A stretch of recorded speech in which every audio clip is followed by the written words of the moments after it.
На фестиваль «Молодая татарская семья» в этом году заявилась две команды – семья Абдулиных и Тухватулиных. Обе победители прошлых лет. Опыт семейной жизни помогает и за кулисами. Уже нет того первого волнения и суеты, обязанности строго распределены.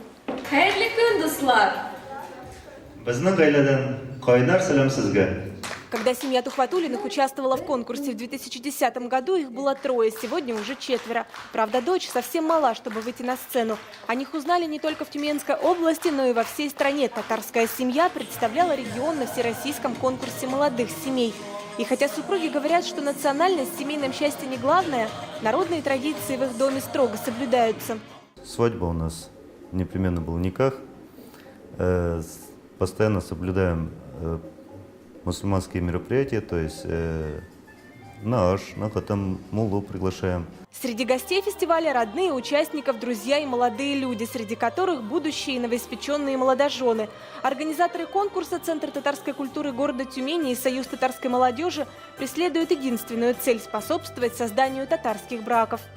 Мы считаем, что одной из целей, наверное, Союза татарской молодежи – это все-таки, чтобы молодые ребята, скажем, знакомились друг с другом и создавали семьи. И таким образом мы не можем не поддержать этот конкурс, потому что среди участников этого конкурса есть и пары, которые образовались внутри Союза татарской молодежи.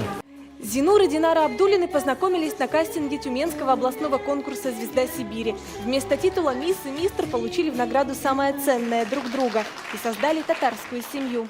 В семье соблюдаем традиции, какими способами? Справляем различные, отмечаем праздники. На Сабантую очень часто ездим, в Казань ездим к родственникам, чтобы не забыть свой язык. С ними общаемся, они нас учат. Точно так же все блюда нам готовят, чтобы мы у себя дома тоже учились этому. К сожалению, организаторов подобные мероприятия не собирают большого количества участников и зрителей. Но то, что в этой среде каждый год рождаются новые татарские семьи, уже большой успех. София Хайруллина, Рамиль Нигматуллин, ТНВ Тюмень.